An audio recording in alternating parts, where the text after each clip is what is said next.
What's going on, everyone? This is Vince with VShred.com, and welcome back to part 2 of this 6-part physical therapy series. Today we are going to be talking all about shoulder pain. So if you're dealing with some shoulder pain, we got something good for you. I'ma keep on going up till the lights go down. All right, so like I said, in today's video, we're gonna be talking all about shoulder pain. I got my buddy, Dr. Zaki Afzal, here with me today to be taking us through some things to look for and some things that will hopefully help you fix the shoulder issues that you have going on, whether that be when you're actually at the gym working out or just at home sitting on the couch. So if you guys didn't catch our first video where we talked about neck pain, make sure that you're going up and watching that video. And we have some more videos coming out next Sunday. Every single week, we're gonna be talking about a different part of the body. We're gonna be working down. So we're going low back next week, then hips, then knees, then ankles. So we're working through the full body, but Zaki, welcome back. Thank you for being here with us. Thank you for having me. Thank you to the VShred community. So today we're gonna talk more about shoulder pain, but a little bit about myself. My name is Dr. Zaki Afzal, performance physical therapist, work with active adults and athletes, and I see shoulder pain in the clinic all the time.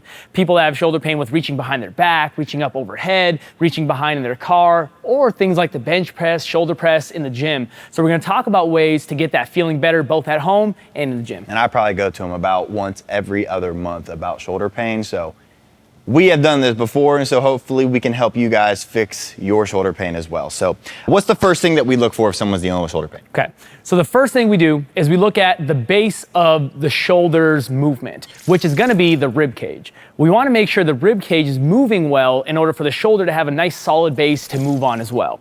Now, if we look at the way the shoulder is kind of built, we have the rib cage in the middle, then we have the shoulder blades on the back that rest directly on the rib cage, and the shoulder blades actually hold the socket in which the ball and socket joint kind of sits.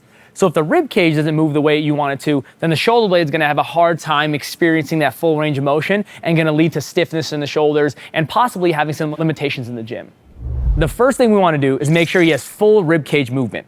Super simple exercise you can do in the comfort of your own home or warming up to the gym. All you need is a flat piece of ground and maybe a foam roller to do this. So we're gonna have Vince lie down on his back. Certain ranges of motion in the shoulder are very, very important to have optimal shoulder health and pain-free movement, but also ability to perform exercises in the gym. So the movements we want are actually shoulder rotation. We have external rotation, which is outwards, and then we have internal rotation, which is inwards. So the big thing we want to check is we're going to check Vince's shoulder range of motion. How we check shoulder range of motion is if you're doing this at home, we're going to have the elbow come straight out to the side. So you're gonna form about a 90-degree angle between your torso and your arm here. Now from here, Vince is gonna take his left hand, he's gonna put it on top of his shoulder. He's gonna hold his shoulder blade down from the front so it doesn't move. Now from here, he's gonna check how much internal rotation he has. How closely can he get the hand down towards the table without this shoulder blade coming up off the table? Terrible. So it's not great, right? So he has about 45 degrees. Generally, we want anywhere between 70 to 90. So we want him, we can kind of move this here, kind of closer to here. But you can see he's moving up at his shoulder blade, not directly at his shoulder, right? So the other direction will be shoulder external rotation. Same exact thing. This one you don't have to really block too much because the ground behind you is blocking you. So just letting that go back as far back as you kind of can go. Here we want about 90 degrees where that's flat and parallel to the ground, or even a little bit further. Obviously, if you're doing it on the ground, it can't go much further, but this actually looks not too bad. But Vince does have a little bit of limitation in internal rotation.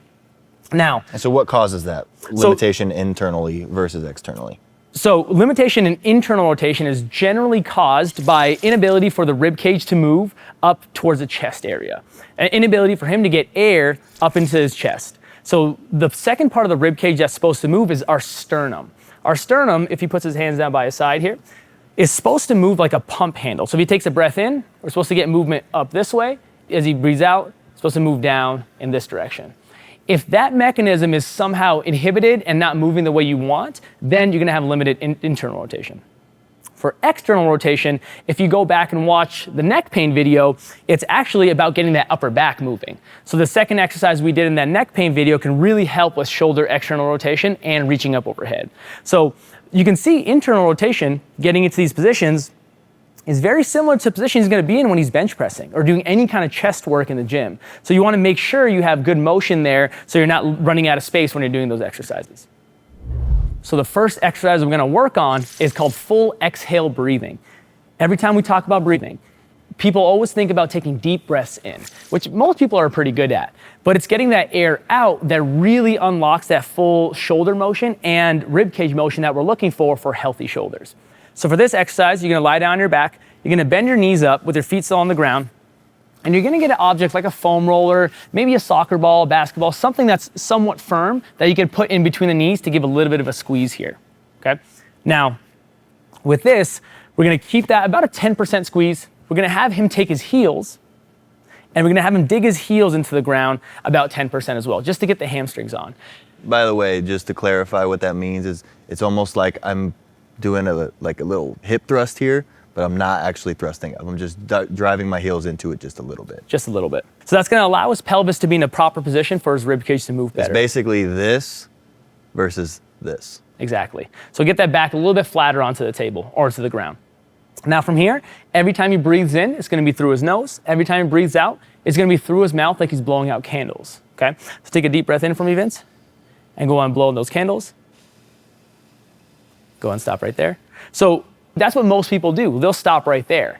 But as you'll see on this next breath, there's a lot more motion the rib cage can go through if you do a full exhale. So go and do one of those for me, Vince. Take a deep breath in through the nose and blow all that air out. Every single drop we're trying to get out. Go, go, keep going, keep going, keep going, keep going, keep going, keep going. All the way. As you can see, all that rib cage moved a lot. Now he's gonna take that deep breath in.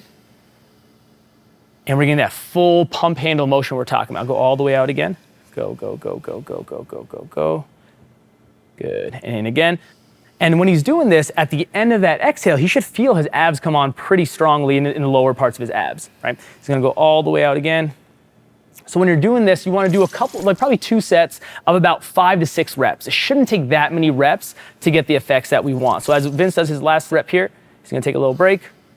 I'm gonna move this for him, and he's gonna go back down to that same position. So now he's gonna check his shoulder again to see how it moves. So we're gonna check internal rotation because that's the limited one. Elbow's gonna be by the side. That hand's gonna be on the shoulder to block it. And now he's gonna see how far down can he get his hand without his shoulder blade moving. So a big improvement through here, right? Now he has that extra motion he needs to either reach behind his back in the car, or even bench press. So now that shoulder has a little bit more freedom of movement. So the second kind of shoulder pain we're gonna talk about is shoulder pain that's limited more so because of your rotator cuff. Now, people have heard about that term a lot. I think getting clarity on what it actually is gonna be very important. So the rotator cuff is a collection of 4 muscles where they're kind of located, there's 3 of them located right on the back of the shoulder blade, and then one of them is located kind of underneath the armpit. The whole goal of the rotator cuff is to stabilize your shoulder anytime it moves, whether you're moving without weight or bench pressing 315 on the bench, doesn't matter. Rotator cuff is on, helping you stabilize that shoulder. So the big thing that happens when the rotator cuff isn't getting enough attention or maybe doesn't have the control over the shoulder, we'll find compensations. Now, I'm sure people have done the warm up in the gym, or many people at least have done the warm up in the gym where he keeps his elbow by his side here, and then he pushes his arm out in this direction. So they put either a dumbbell in their hand or a band and they work on this warm up, which I do really, really love this exercise. But the problem with it is most people get most of their motion through their shoulder blade and not their shoulder, right? They see their whole shoulder blade going back and forward, their elbow comes away from their side, and they're just doing it to lift weight rather than get the actual benefit of the exercise, which is targeted activation of this rotator cuff muscle. So let's go over how we're gonna get this feeling better. So for this exercise, making sure that the elbow always stays pinned by the side. We don't want it coming away. That's a way to cheat this exercise. Elbow stays pinned here. Want to make sure the shoulder blade is nice and relaxed, right? So now he's gonna make a little bit of a fist with his hand, and he's gonna push this hand up towards the camera as far as he can without letting this move, right? As he comes back down, most of you should notice if you're really targeting the shoulder and the rotator cuff without the shoulder blade, you'll probably notice some fatigue here in the back of the shoulder, even within like 10 to 12 reps of no weight, because you're actually targeting this muscle pretty isolatedly. So up and down this motion. So what we need to see is, like I said, this not moving and this muscle kind of activating here in the back. It's called the infraspinatus, really important rotator cuff muscle. If this muscle is giving you issues, a lot of times it'll actually show up as pain in the front of the shoulder. Whether you're reaching across your body or up overhead, you'll feel pain in the front of the shoulder. Sometimes this is the area you want to work on. So now he's getting full range of motion, throughout this whole exercise, getting as far as you can without using the shoulder blade compensation, and that allows that shoulder to have full range of motion when you're lifting weights or when you're at home. I already feel the fatigue just from doing that a couple times. Yeah, so the fatigue you should feel is gonna be in the back of the shoulder. Okay, that's how you know you're doing it right. If you're starting to feel it up towards your neck, usually it means you're shrugging those shoulder blades too much and not using the shoulder itself. And we've all seen it, by the way. We've seen people getting on the cables and they think that it's good intentions, but they get on the cable machine or they get some dumbbells and they get like 30-pound dumbbells and you see them going like this. And it's like, it's not doing anything for you. You have to make sure that you're doing it correctly, otherwise why do it? So speaking of doing it correctly, another thing that we see that's mistake with this exercise in the gym is people doing with a dumbbell sitting up. So he's gonna be doing this exercise going this way. The resistance we wanna put on his arm is against this rotator cuff muscle. That's resisting his arm or his hand going out to the side.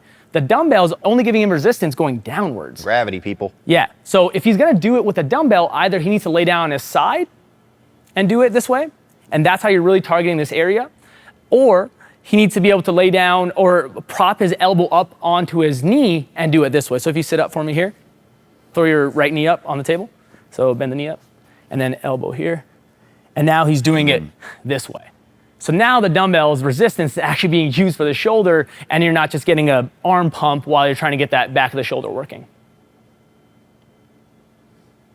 Great. All right, so that's something that I definitely think will help pretty much anybody out there. I mean, not everybody that I've seen at the gym, but I've seen a lot of people go to the gym and they think that everybody knows you need to warm up your shoulders. Your shoulders are definitely an area of the body where if you're not going and doing some sort of warm up, get blood flowing through there, you're probably going to end up hurting yourself eventually. And so you see people warming up, but making sure that you're doing it with the right form and doing it correctly is going to be huge. Now, another issue is when people do bench press. We talked about how the position that I was in, getting that internal rotation, that range of motion is going to be great for my bench press. People have a lot of issues with bench press and also with overhead press. So what would you say to people who are dealing with issues when it comes to bench and overhead press? So people with issues with pressing movements, whether it's overhead or in the front, the key is the forearms. The direction the forearms are pointing is going to be the direction you're applying that force. Now, like we talked about with the dumbbell, when you have free weights in your hand, the only direction this force is resisting you is downwards. Any other direction you're pushing force rather than upwards or forwards is wasted energy, right? So if Vince lies down on his back like he's on the bench press, we're going to take a look at his right forearm, okay? Now, we want the forearm perpendicular to the ground, meaning pointing straight up and down. Any deviation, whether it's this way, that way, this way, that way, is wasted energy putting into the bar.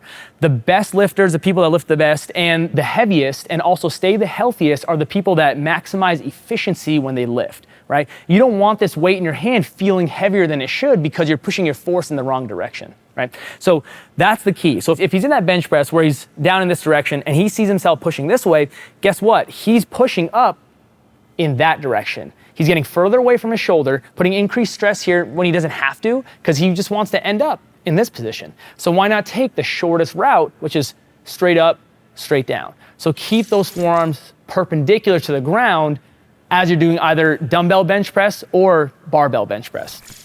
The same thing applies when he's doing shoulder press. So if you sit up for me on the edge here, same kind of thing. Now, another big thing with the shoulder press is making sure that you don't do it with your elbows all the way back in this direction.